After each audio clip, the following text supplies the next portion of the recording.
Okay, what we're going to go over is the Peavey K3 David Ortiz Series. What the system comprises of, you have a pair of Peavey PV115d 15-inch powered speakers. You'll notice it says 400 watts per speaker. That's typically indicative of 200 watts. Typically when people say wattage ratings, when you see speakers that say 1,000 watts, you're really only looking at a 200 to 250 watt cabinet. It does fluctuate a little bit, but we want to make sure you understand that there's a big difference in what the real wattage of a system is as opposed to the peak powers or program powers. What matters is what can you run a system at continuous power 24 hours a day for 7 days a week. If you look down towards the bottom there, you'll see the Peavey PV118d powered 18-inch subwoofer. And then over to your left is the Peavey 15-inch powered stage monitor. And then as you back up, you'll see the main case. The main case comprised will go from the bottom up. The bottom is custom cooling fans with a signature radiation grill. Above that is a 4-channel wireless microphone set. Then above that is the Kosmos V2 processor, and what that does is it's basically a processor that it's kind of like a glorified EQ that, for lack of a better word, sharpens your highs, mids, and lows and allows you to control your subwoofer separately. And we'll go over that a little bit more afterwards. Then above that is your standard Peavey 215 equalizer that's going to control the left and right on your different frequencies. And then above that is your power surge protector with a built-in LED meter reader, which is basically, it's a voltage meter. So what happens is a lot of times it will hover between 110 to 121, 122. If it goes below 110 or above 125, then you need to start looking at whether or not the electricity in the place you're using it at is having an adverse effect on the system. Then you look above that, you have a Peavey PV10 live sound mixing board. It has a custom LED light that changes colors. Most often it's there to illuminate the mixer. Above that is a laptop. That is basically just a, it's actually just a sample. The individual that purchased this system does not have the laptop with it. We're just using it for training purposes only. Then you have over to the right there, you have an LCD monitor with the stand and so forth. And then later on we'll go in the back and look at the cabling and so forth. So what I'm going to do is I'm going to talk about more so the front of the system. Let's go down to the 15-inch powered monitor. The 15-inch powered monitor could be used for more than one thing, but its best use is to use it for singers. One of the biggest complaints you have is the singers can't hear themselves, because the way you're supposed to set up a system is you take your two mains and you put them in front of the singers. That's how it should always be if you have the space to do it. And try to stay 3 to 5 foot behind the main speakers. Then to be able to monitor the mix, that's where this monitor comes into play. Then you could also turn it around and shoot it at the crowd and use it basically as an extra 15-inch speaker. The one thing I will tell you that we've noticed, the way this is designed, we don't know if it's because of its projection ratio. It is a much hotter, or we'll say it easily gets louder than a standard 15. So this will make a great fill-in. Even when you're doing DJ and you just want to hear your mix, you're able to put it next to you. If you back up a little bit and you look at the stage here, this is a stage and it's within a 1,200 square foot room, and we have 15-foot ceilings. This system is actually, you wouldn't be able to run this system at full volume because it's too loud for that space. So this gives you an idea of the type of power that it has for a standard bar or trying to do slightly larger events and so forth. You could easily take this system into an area the size of a gym and do karaoke and DJ all night long with no issue. Now we're going to talk about the 18-inch subwoofer. Why is it that you see a lot of systems where some don't have subwoofers or some that do have subwoofers, or you see all these ads that talk about all this ridiculous amount of wattage, yet the system's really cheap? The bottom line is you're paying good money to get real power. So don't be fooled by all the ads out there that talk about 1,000 watts, 2,000 watts, 3,000 watts. A 3,000 watt system would cost you thousands of dollars to get a real system that is that real wattage. The 18-inch sub, what that does is it introduces that low end that's going to make sure that what happens is you have your highs, mids, and lows. And most often people will use their main speakers to handle all three. When you put a subwoofer in the mix, it's not going to be a huge advantage for karaoke, but the first second you start doing DJing, and you use the system with and without the subwoofer, you're going to notice a huge difference because it changes the dynamics of the system all around. Then talking about the 4-channel wireless microphones, which is right above it, you're looking right here. What this has is an auto sync feature. You have sync A, B, C, and D. One of the things with this system is it's going to be real easy to exchange handhelds. A lot of wireless microphones, once you're done with the handheld, you have to buy a whole new handheld, and maybe it doesn't work for the receiver. This is just as simple as taking the handheld, syncing it up to the receiver, and you're good to go. And like I said, you have 4 channels. You'll notice that we put the volume right here on the receiver, which if you think of a clock, it's about 11 o'clock. That's pretty much where you want to have it, and then you control it from the mixer. Now going back to what we mentioned earlier, which is the Kosmos V2 processor. Of all the items here, most things are made overseas, but this is a more expensive piece. This is actually made in the United States, and this is patented specifically by Peavey Electronics. And what this is this is a processor that tries to basically fix the distortion that's introduced into a system when you're dealing with different components, you're dealing with different frequencies going through, the reproduction of music and so forth. So we'll go from the right to the left. On the right side, this is basically just the subwoofer volume. Then you have the main output volume. You'll notice I just have it at 12 o'clock. Typically when you start tweaking this out, it will make the system louder, but you always want to make sure that you run a system efficiently. And when you try to tweak things out all the time, that simply means you need a bigger system. There's no two ways about it. That's why you hear a lot of people talk about, well, my speakers are blowing up, this happened, that happened. And it's all as a result of not running your system correctly. Then you have the high and low frequency, which will sharpen the highs and the lows. Then you have what's called the sub-harmonics. The best way I know how to describe the sub-harmonics is almost as if you had a crossover. What it does is it might tighten it up a bit, may sound a little more rumbly. It just depends on how you like it. For the most part, I never go above right here on the volume. So that's the one thing I want you to remember. You know, everyone thinks that because you have a rotary knob and it goes all the way here, that you're instinctively supposed to go as far as you can, but that's not the truth. You have to stay within certain limits. Then right above it is a standard Peavey EQ. That's for your left and right side. Then it also has drop-offs, which is called a low cut. On each side, you'll notice that I don't have this in there, yet if you did push this in, what it's going to do is it's going to cut out any of the frequencies that are below 80 Hertz in the main speakers and then allow the sub to do all the work for the bass. So if I turned off the sub and I had the frequencies cut out of the full range speakers, the 215s up here, what would happen is it would sound kind of tinny. And it's the subwoofer that introduces that bass. It's kind of like physically looking at this 15-inch speaker and basically ripping out the woofer. And then all you're running is this horn and all you hear is the high frequencies and the mids. That's the best way I know how to describe it.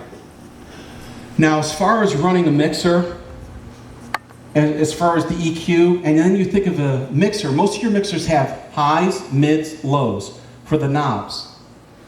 All this is basically all those frequencies that's in between those knobs. So if you're looking at highs and mids, there's going to be a set of frequencies, kind of like if you're thinking of math. 1 and 2, and then you have fractions. halfway between 1 and 2. That represents a certain frequency.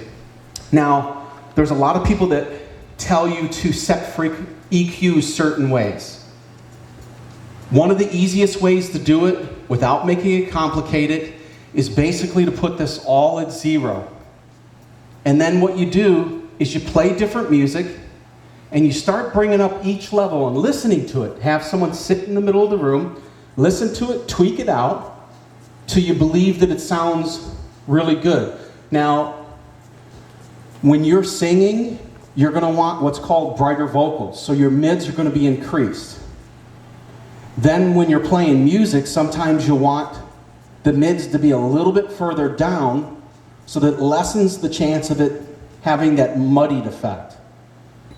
So a lot of people think that if you jack up your mids that it's going to be good for both vocals and for music, but that's not the truth.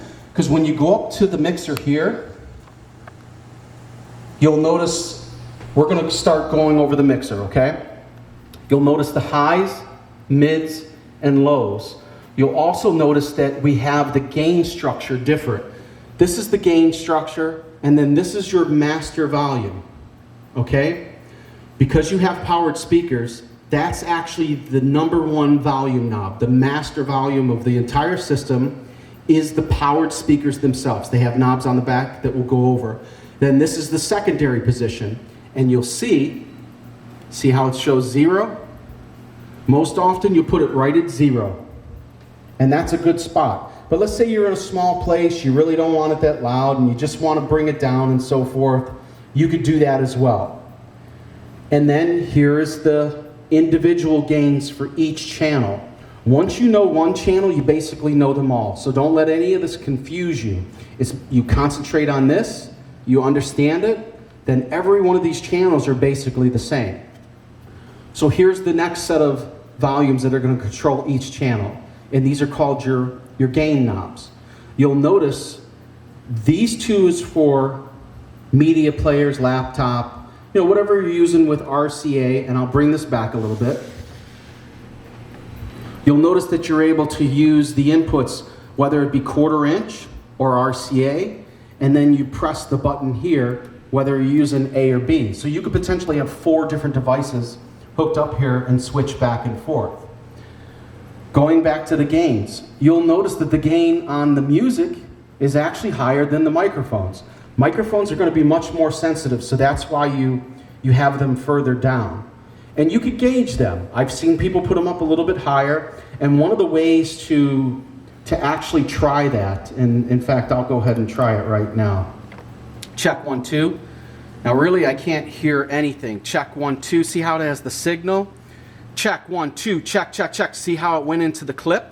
Check, check, check, check. So I'm putting a lot of strength into my vocals to try to get this to clip. And you see how I went up? So you already know, just testing a mixer, that you really shouldn't go that far up to begin with because it's already starting to clip. It's what's called, I wouldn't say it's gain before feedback, but that's exactly what causes feedback as well, having it up too far. So as you go back down to where it should be, which is right around, it's in between 3 and 4 for the most part, just above 3. And you'll notice that I'm able to talk through it without it clipping. And then I'm bringing in my monitor, check 1, 2, and then I'm bringing in my mains, check 1, 2. Okay? All right. Now going back over the individual channel, we said that this is your gain structure. You know where to set that. Then you have your highs, mids, lows. Everyone has a different ear. And each room, you're going to EQ different because of the acoustic in the room. So you'll change that and so forth. Then you'll notice right here is the monitor. This is what's going to control the monitor. Right now I'm on channel 4. Check 1, 2, check 1, 2, check 1, 2, check 1, 2. So this is the monitor. And you always want to make sure when you're setting up, go ahead and stand in front of the monitor, start talking into it, check 1, 2, check 1, 2, see how it starts to feedback. But it's also because I'm really close to this speaker. When you set it up a different configuration, it's going to be a lot different. Right now we have all the speakers really close to each other, so it doesn't work as well as I would like to. It's going to sound even better when it's set up properly. Okay, this also has an 80 Hertz roll-off. That's also no different than what I talked about in the EQ. What it's going to do is it's going to try to cut off the frequencies in the vocals that's below that. Normally you won't mess with that. Then you have the effects. That's the amount of echo, reverb, and so forth that you put in there. Then below this is the pan left and right. The only time I can see anyone really using this is, let's say you're in a really small place and it's a tiny bar and you have one room that can only handle one speaker. Then you have this little tiny hallway that goes to another room with some pool tables. You could set up the second speaker in there, and then let's say you're partying in one room for a little bit and you're switching it over to one side and then you're switching it over to the other. You're able to control the sound going from left to right. And there again, most often, I've never even had the, there's really no reason to use it for the most part, but if you ever run into that, you're able to do that. Now below this are mute. Now you'll see it will bring it will clip it. Check 1, 2, see how my mic went out? This is something you want to learn. A lot of mixers, if they're not live sound mixers, they won't have these mutes. And what happens is, if you could hear right here, see how it could bleed through a little bit on the channels?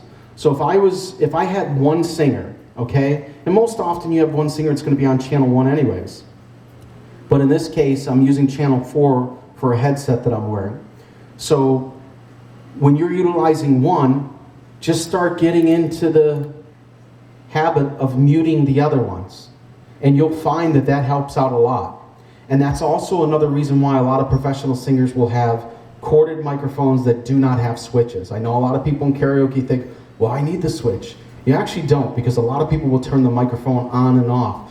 So if you do have the opportunity and you're okay with having corded mics, I always recommend corded mics over wireless, even though this system comes with wireless. Wireless is typically more about you're paying a lot for features as opposed to quality. So let's say I spent $99 on a Shure microphone, and then I had to buy a wireless for $400 just to get the quality of what I got from the $99 corded mic, because most of the money is invested in the quality of the microphone.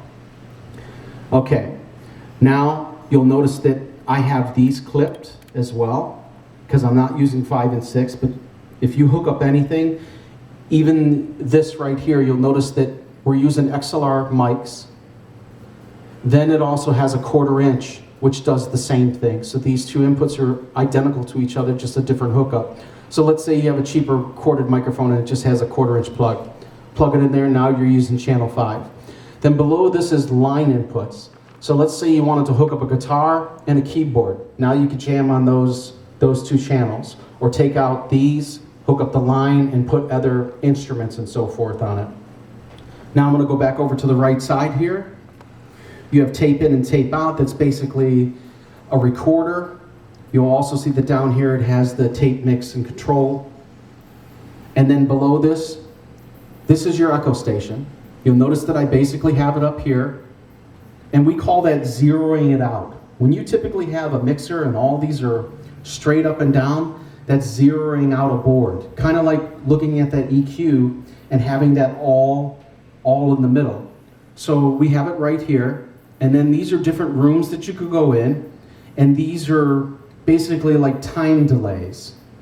And then below this you have a monitor send. This is the master volume to this. So on your powered monitor you have one master volume. Then over here is basically kind of like a game, so to speak. And then you have the control over each one. And then you have the amount of effects that you put in. That's the overall effects, that's the master. Then you have a headphone right here.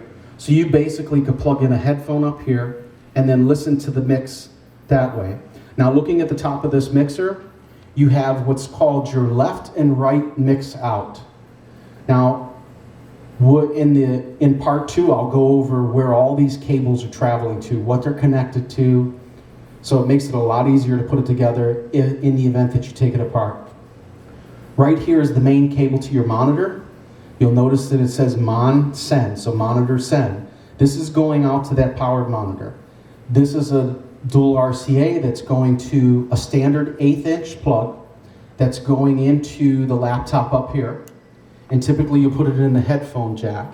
Now there are other ways of doing that, but this is more than sufficient until you get into higher end systems, and then I could understand someone wanting to pay more money for your external sound cards and setting it up USB as opposed to standard 1/8 inch. But there just is not a big difference, and do not let anyone tell you anything different. Then, as we talked about this, we have the 4 wireless microphones. In the case of this customer, these are all color-coded. So he's able to see the person standing out on the stage from his mixer that has a microphone that has green, and he's going to be able to tell, okay, I need to adjust that person. Or if you get people to come up and they're group singers, you'll find that if they're regulars, you might have the guy that has the blue microphone, he's over there going like this. You learn signals to each other, turn it down a bit, and you're going to be able to adjust it for him because he's going to be able to hear the mix on the stage a little bit more than you.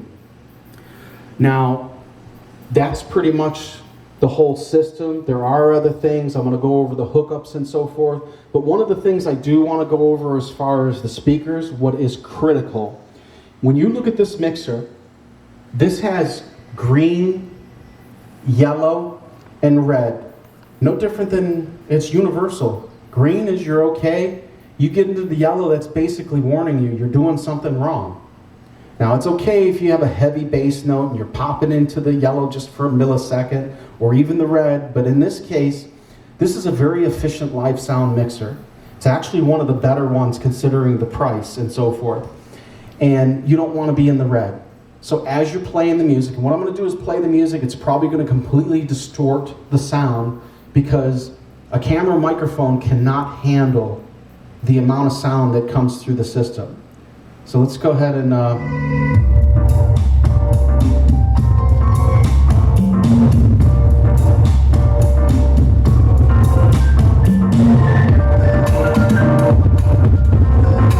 right here. See this? Now, did you see how efficient that was?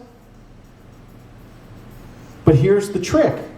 This is not the only thing that's going to tell you that there could be something wrong. Let's look at the back of this speaker real quick. Okay? You'll notice that I brought it up to here. Now, does that mean that I can't bring it up further? The further you bring up a powered speaker, not all powered speakers are made the same, and I honestly thought that they were, but apparently some manufacturers do it a little bit different. Like the subwoofer, and this, I could put this up further, but what's going to happen is you're going to hear more noise when the music's not playing. As long as it doesn't interfere with the crowd, that's okay to have that type of noise, whether it be a little bit of hum. Sometimes you'll hear a little bit of buzzing due to the electricity in the building and so forth, but as long as it doesn't bother the patrons, I would not worry about it. And let's say you have a bigger crowd and you want to push this further, you could bring that up louder. In fact, let's see if I could get this to... All right, you hear how it... You might not hear it, but when I bring that up, it's actually bleeding through. So to be safe, this is where I would keep it. Okay, now I'm going to go ahead and do this, but I'm going to take out the subwoofer real quick.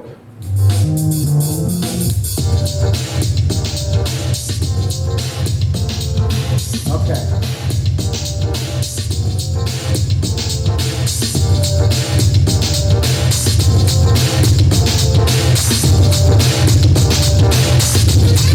Now look at the mixer. See how I'm able to go higher? And this is flipping. Okay, you see how I was able to go higher? The reason why I was able to do that is I wasn't introducing the subwoofer. So even at full range, this actually sounds pretty good without the subwoofer. Okay? Now let me start introducing the subwoofer. Let's see if it has any effect on it other than the mixer itself.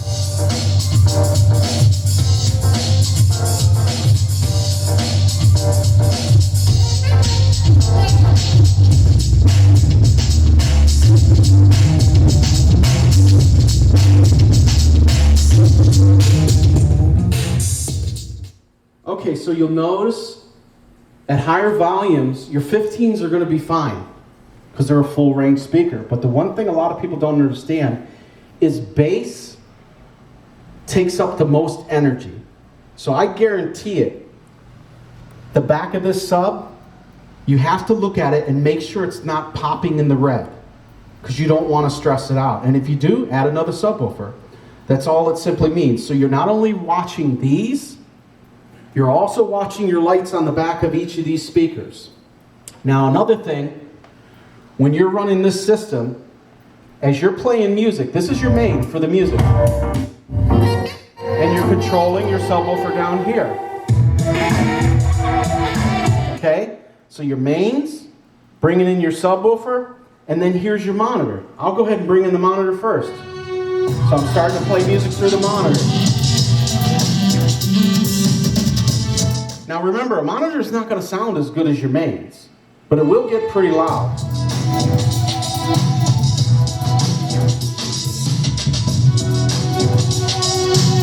can bring that out. Make sure it stays on the red.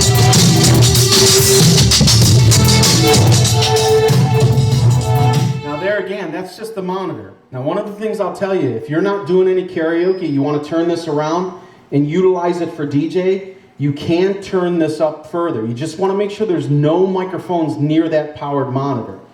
So let me go ahead and turn off this microphone so I don't have any type of feedback. Check, check, 1, 2. Okay, the microphone's off. Now let's say I want to get more of the monitor than I have now.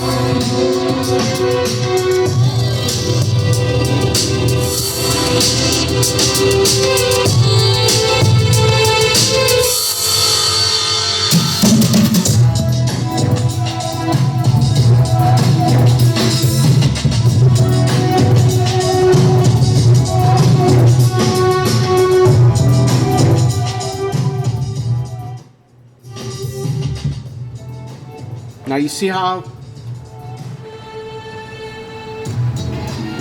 check, 1, 2. You see what it did? Now that I turned on the microphone and I'm too close to it? That's why when you do karaoke, you want this thing down lower. And a headset's going to be a little more sensitive anyways. A handheld would have held this a little bit better. But that's your monitor, and you bring that in first, you listen to the fill, then you start bringing in your mains. Then you start mixing in your subwoofer.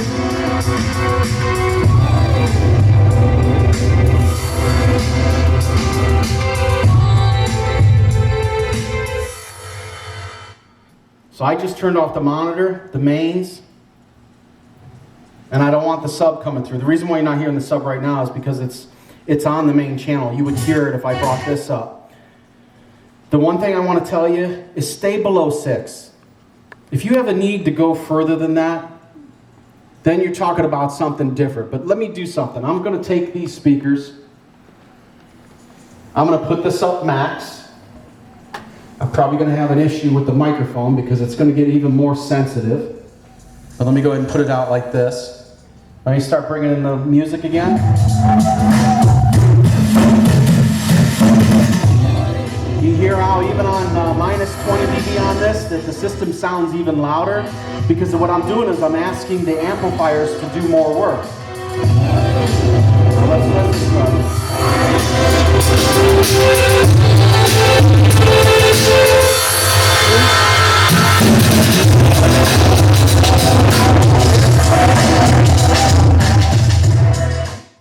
Now you see how I asked the speaker to do more?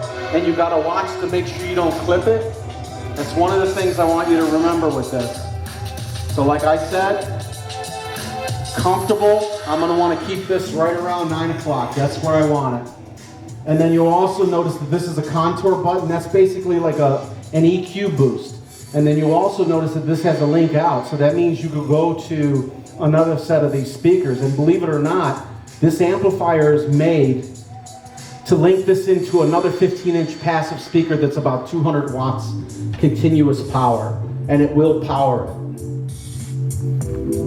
So that's going over the main system, and look for part 2 where I'm going to talk about all the hookups in the back and so forth.